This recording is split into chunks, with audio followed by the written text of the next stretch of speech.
Okay, so kita akan go frequency table one by one.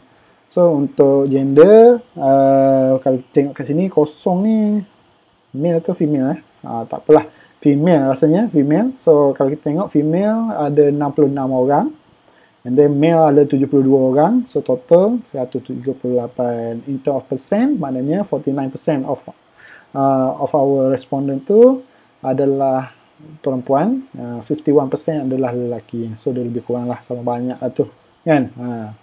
Okay, in term of age pula, so yang ni you kena ingat lah you punya coding tu. Kalau kosong tu you coding forward, contohnya umur 20 hingga 25 kan.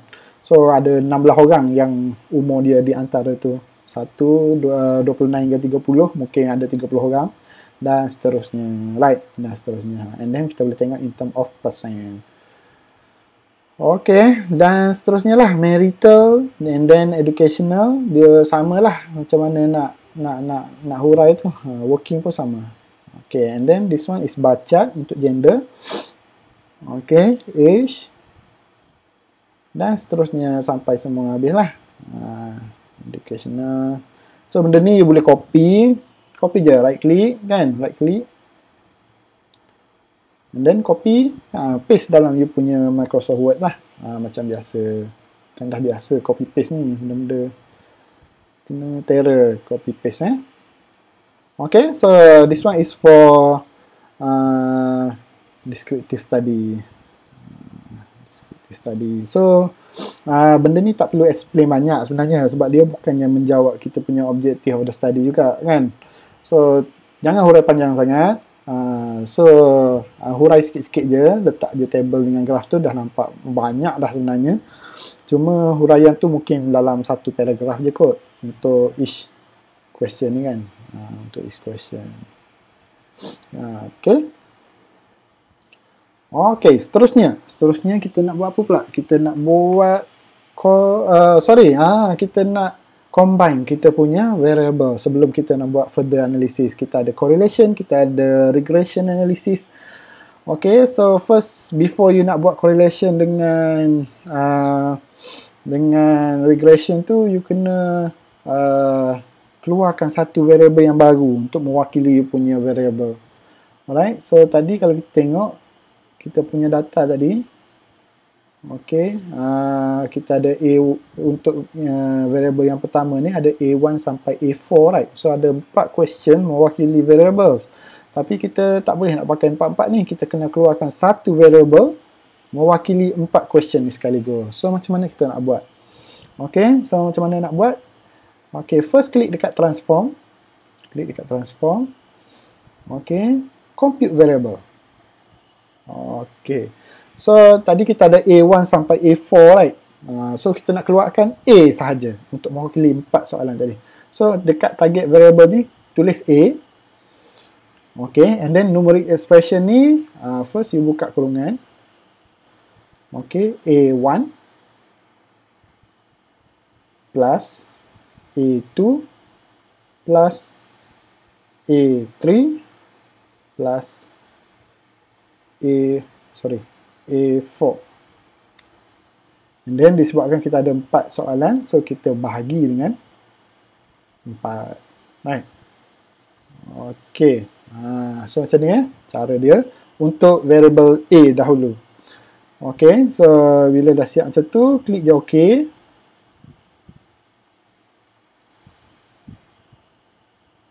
Okay, so share kat sini dia cakap compute A, execute. So maknanya dah selesai lah.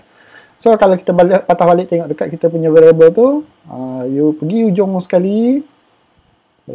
Okay, this one hujung sekali dia akan keluarkan satu variable yang baru, A, untuk mewakili 4 soalan tadi, A1 sampai A4. So keluar A sahaja untuk mewakili.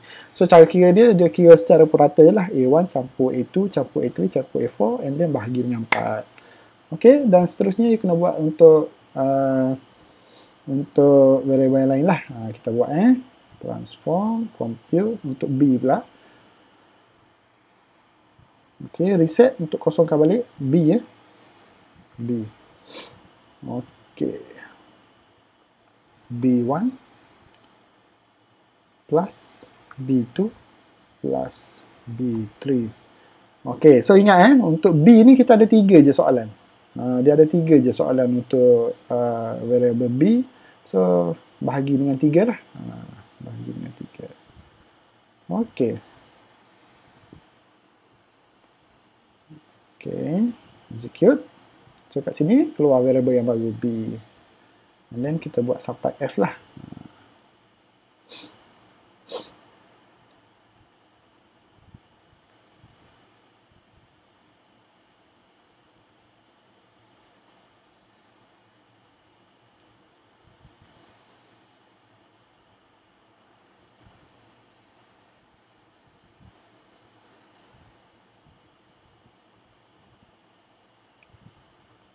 Okay, so kadang-kadang kita tak ingat kita ada berapa question untuk satu variable kan. So kat sini ni, tepi ni boleh tengok ada berapa. Contohnya macam B ni obviously nampak ada 3 kan.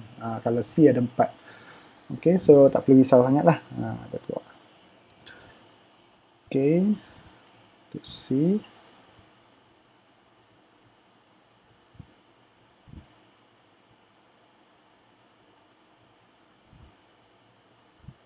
Okay, D pula.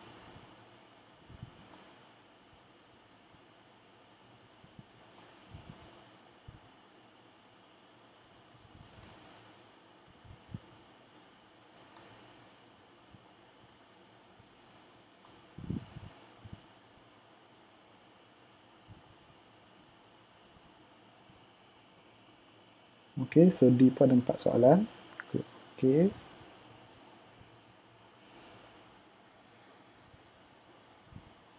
Okay, D. Oh, sorry.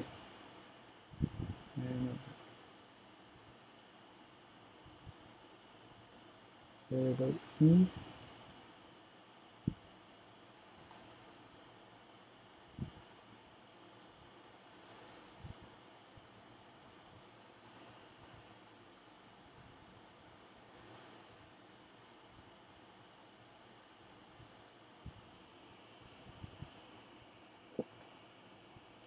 Okay, satu lagi, make sure kalau bila nak tulis kat sini ni sama kalau pakai huruf besar kat sini pun kena pakai huruf besar, tak boleh kejap kecil kejap besar kadang-kadang dia tak boleh nak baca. So kena alert-lah sikit. Sebab tu penting masa sebelum kita nak masukkan dalam Excel tu, sebelum kita nak pindah masuk dalam SPSS tu, make sure you tulis senang-senang. Contoh macam ni tadi kan, senang dia buat A1, A2, A3, A4. So convert into A kan.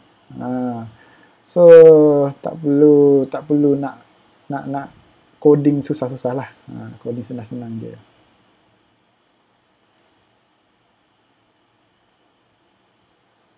F1 plus F2 plus F3 plus F4.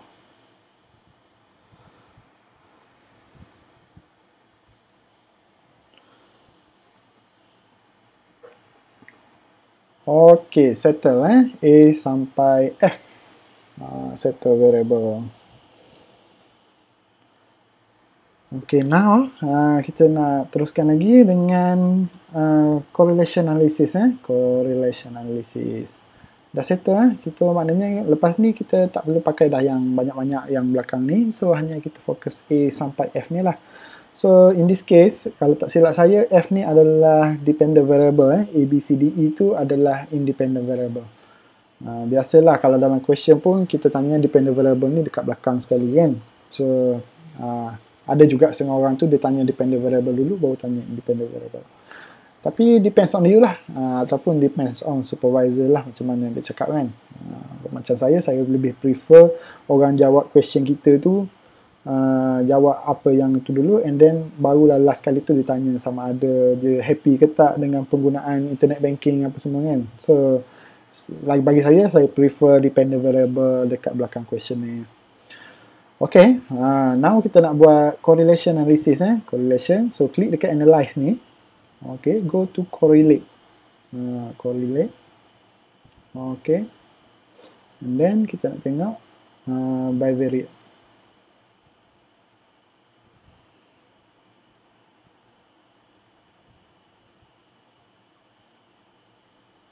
A sampai F.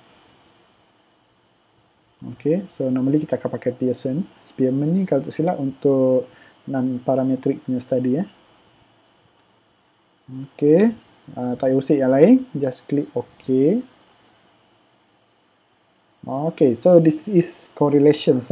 This is correlation between all the variables lah, including dependent and independent variables, right?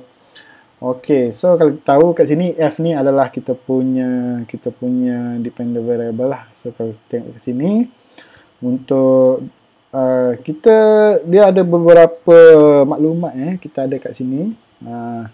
So maklumat yang penting yang pertama yang pertama kita nak tengok correlation ni, maksud dia sebenarnya adalah hubungan secara personal, one variable towards to another variables. Okay, kalau senang kata one versus one lah, satu lawan satu. So A lawan A obviously sama lah, satu kan. So correlation ni dia punya jawapan dia between -1 to +1, right? Kalau dia positif, kalau jawapan untuk Pearson correlation ni positif, maksud dia hubungan di antara dua variable tu adalah positif, maknanya dia bergerak bersama. Kalau A naik, yang ni pun naik juga, kan? Kalau yang ni turun, yang ni pun turun juga, dia akan bergerak bersama. Itu adalah untuk positif lah. Kalau negatif, maknanya pergerakan dia berlawanan. Yang mana kalau correlation dia negatif, contohnya kalau A itu turun, B ni naik, dia berlawan pergerakan dia. Kalau B naik, A pula turun, kan? So itu negatif punya correlation lah. So correlation ni dia punya jawapan dia ataupun dia punya result tu dia akan berada di antara 1 hingga -1. Right. Kalau menghampiri 1 tu maknanya strong punya correlation lah. Kalau dia dapat contohnya correlation tu 0.9 kan, maknanya very strong punya hubungan lah. Tapi kalau dia dapat menghampiri -1 ni, dia hubungan dia negatif, tapi hubungan dia very kuat jugalah. Strongly negative relationship, kan? Okay, so kita tengok ke sini. First, kita nak tengok apa? Kita nak tengok hubungan di antara independent variable dengan dependent variable. So, dependent kita adalah F. Okay, contoh kat sini. Yang ni adalah, yang kat bawah ni, yang ni adalah correlation di antara A dengan F. Sebab F ni dependent kan? F ni dependent variable. So, hubungan dia adalah positif and then dapat 0.5. Quite strong lah. Sebab dah menghampiri 1 jugalah kan. 0.5 ke atas tu dah kira macam strong lah. Okay. And then between variable B dengan F, 0.6. Quite strong. C dengan F, 0.6. D dengan F, 0.7. E dengan F, 0.5.